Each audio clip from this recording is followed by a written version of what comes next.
we bring you the latest in the world of sports. I'm Paulo Del Rosario.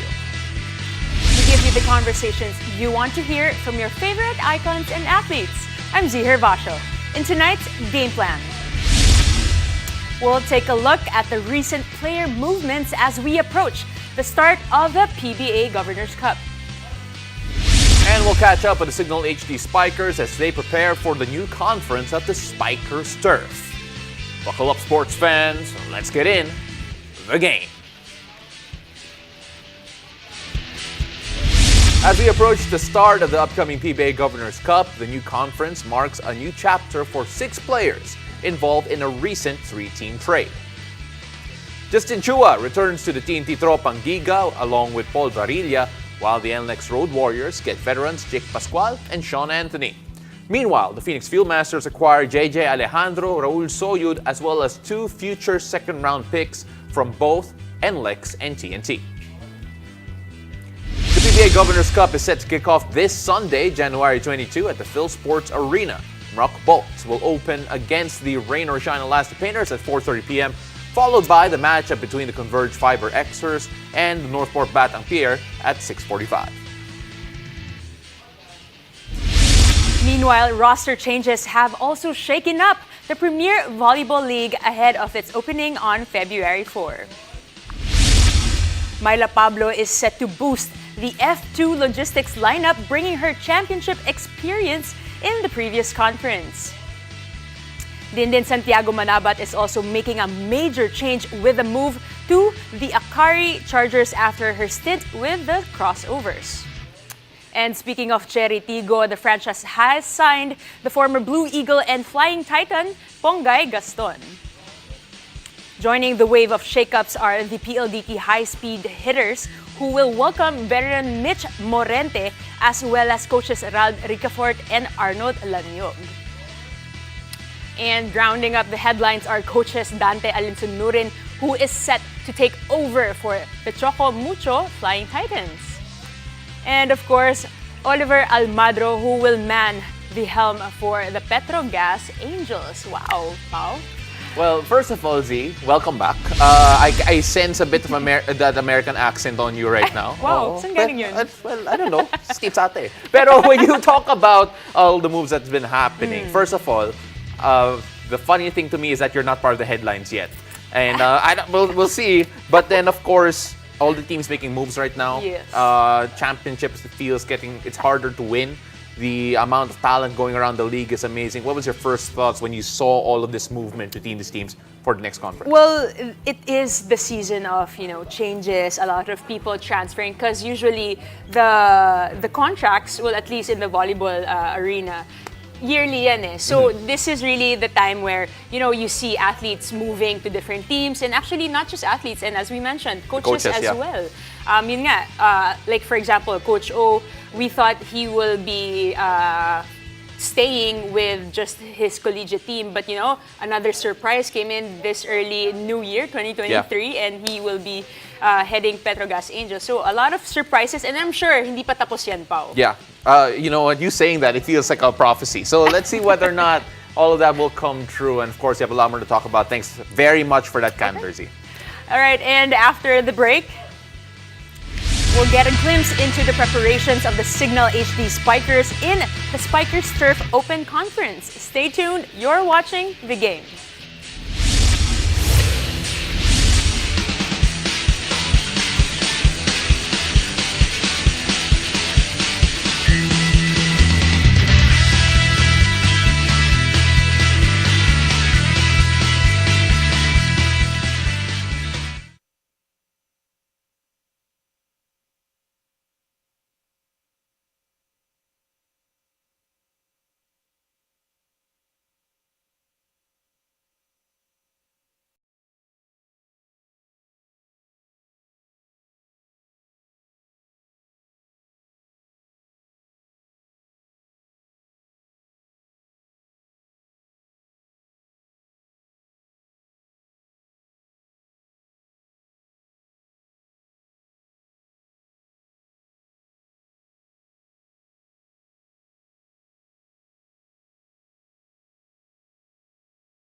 start watching the game. The Spikers turf is right around the corner, and the Cignal HD Spikers are looking to shine brighter than ever. To tell us more about the team's preparations for the Open Conference, we have HD Spikers JP Bugawan, Manuel Sumanggid, Mark Espejo, and of course, Coach Dexter Clamor. Gentlemen, good evening and welcome to the game. Good evening. Hey guys, cute nyo naman dyan. Sa classroom ba kayo? Alright, sige. So right now, Coach Dex, I want to start off with you because syempre, new season, new challenge. Disappointing conference last time around for Cignal, finishing second in a conference wherein, you know, at least on paper, kayo yung favorites. What's going to be the biggest difference this time around? Well, of course, from the last conference na natalo kami, wala naman kami ibang goal for this conference kundi ma-reclaim yung championship namin. So yun talaga yung number one goal namin for this conference. And it's a good thing na merong mga bagong teams na sasali. So I think it's gonna be a very exciting conference. Alright, I want to ask Mark. Mark, alam kong sobrang tight talaga nung finals matchup. It could have gone either way. The goal could have gone to your side of the court. But siguro, anong learning lesson natin in the last conference na madadala natin to reach that goal this year? Siguro last season kasi nag-start kami ng sobrang bagal, sobrang hina.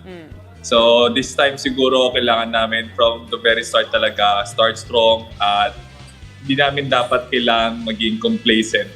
Kasi doon kami natalo parang since wala yung Air Force that time, parang feel namin kami na yung mag-champion.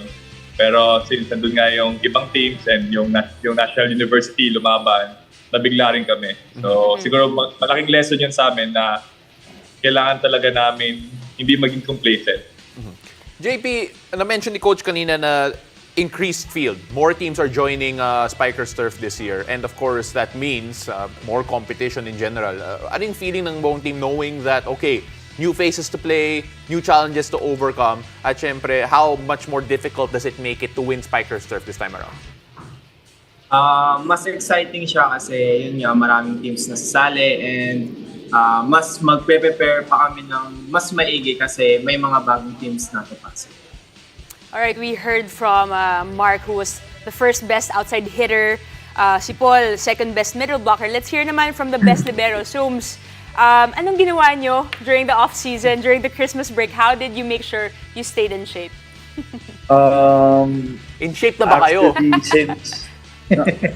Since holiday season, medyo hirap sa pagkain, like hindi ma-control, but yun nga, I think workout din and taking care of our well-being during that time, like taking our enough rest, mga ganun po.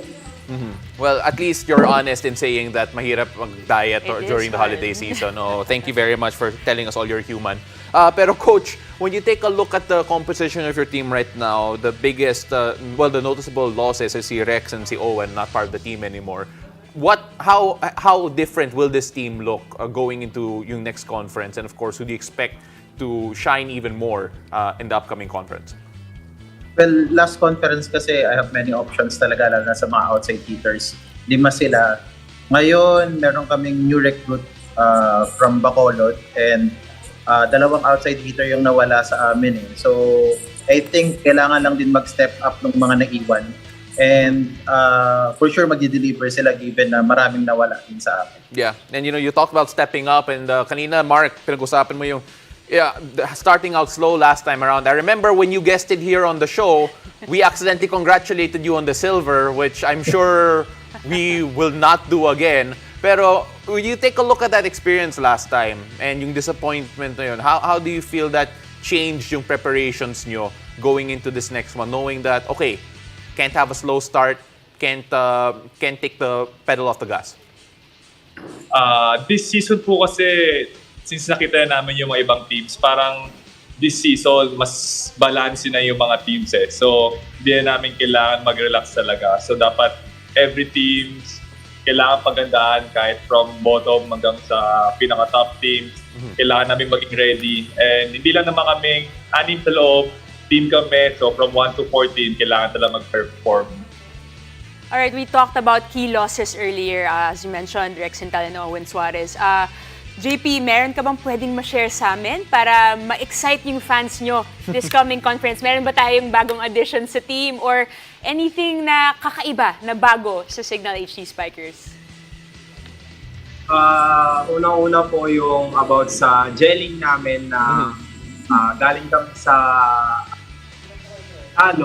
so mas eager ngayon na gawin yung 100% all throughout each season. At Sums, when you take a look at the entire roster, sinabi ninyo na okay, mas okay na yung gelling, mas okay na yung, well, I guess, yung preparation going into the first one.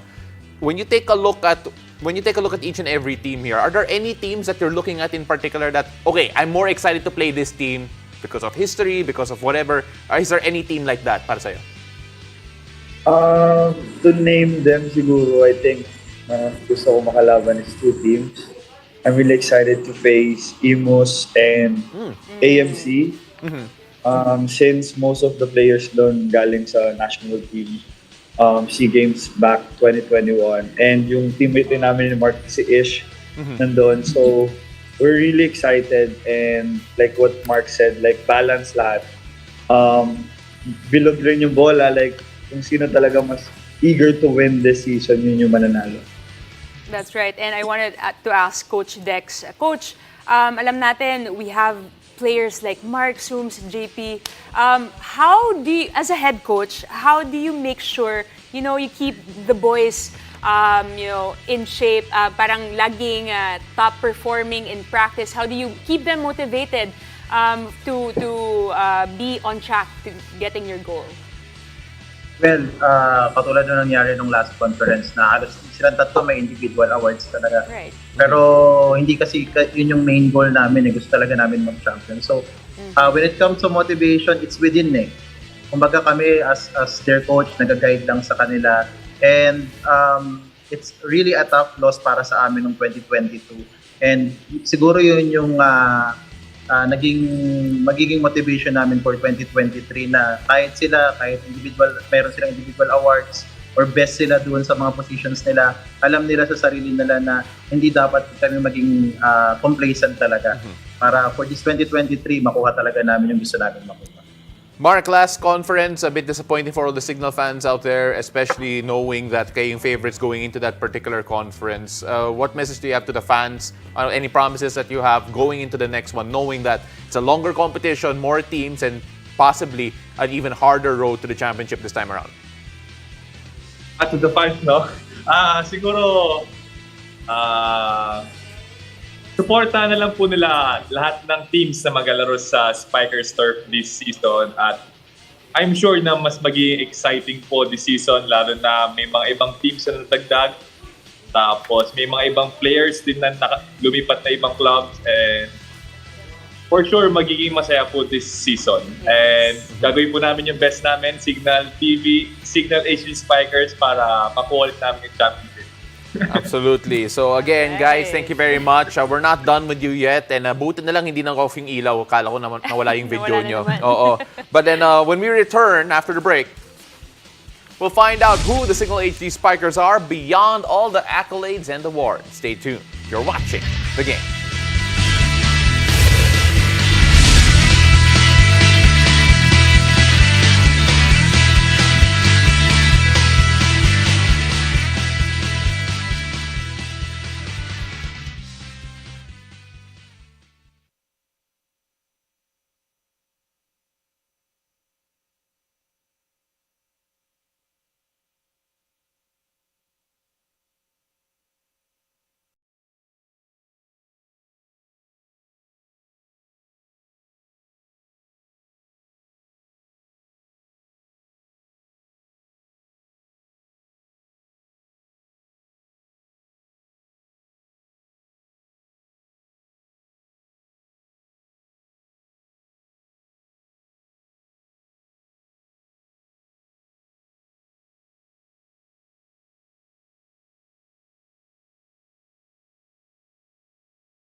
Welcome back to the game.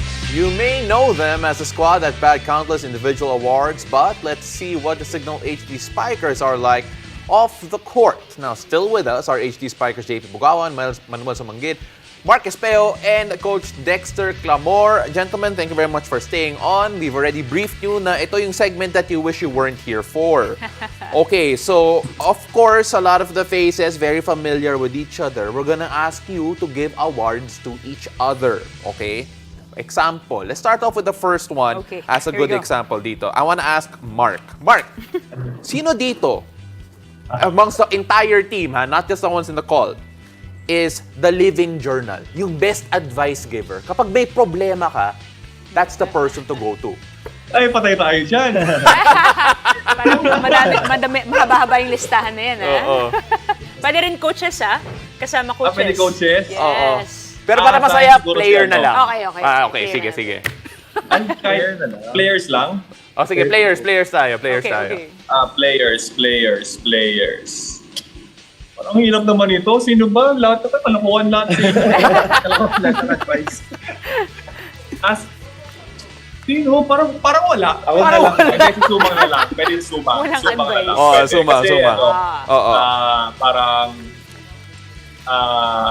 ibilang huwag kang decision sa tanong sa answer ko. Anyway, si Sumang siguro kasi dahil unang-una sa mga pinopost niya quote, siguro parang nakuha niya rin doon, tapos parang siya yung nasa bandang gitnang age sa amin. Siya yung masyadong madaldal, tapos maasahan mo siya sa kalokohan tsaka sa mga alam mo na yung mga seryosong usapan. Wow. Okay. Best of both worlds pala rin. Wow, okay, sige, Okay, sige. alright, nabanggit nyo na. Puro kalakuhan, puro tawanan, kantsawan kayo sa team. Ito na. Who is the class clown or the funniest teammate sa kupunan nyo? Who's answering that, Z? Sino po sasagot? Okay, sorry. Na-excite ako. Si Zoom. So, dahil Zoom. sa'yo yung Okay. award kanina, ikaw na ngayon ang magbigay Bawal lang ng yung sarili Oo, hindi. Bawal yung sarili. Bawal lang yung sarili Bukod sa akin, I think si Stu. Yeah. Like, very game siya with kahit anong conversation or lokohan. Like, mapapatawa ka niya talaga. Kahit seryoso na yung topic. Kahit na tumingin ka lang kay Chu eh. Matatuwa ka na eh. Sure. Okay, sige. I like that. All right, Coach Dex, this one's for you because I love the judgment of coaches on this eh. Sino ang best dressed? Yung Fit King. Oh. Who is the best dressed player sa Cignal HD Spikers? Coach, ikaw yung sasagot. Well, si Chu. Check na lang yung mga IG, yung mga Instagram nila. Si Chu talaga. Galing. Okay, I like it. May agreement doon. Ano bang style ni Chu? Like, what makes him stand out of the rest of the pack? Kasi alam ko kayo naman, meron kayong pagandahan ng sapatos, pagandahan ng ano. Pero siya yung stand out. Like, ano yung style ni Chu? Kasi lagi si Chu overdressed eh.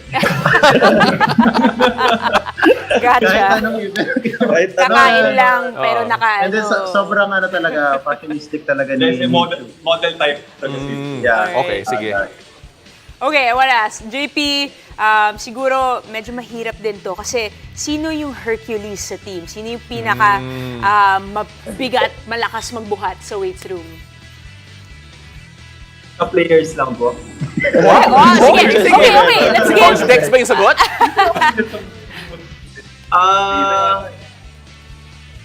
Bali po, ang pinakamabigat magbuhat sa amin si Kuya Isay. Captain namin.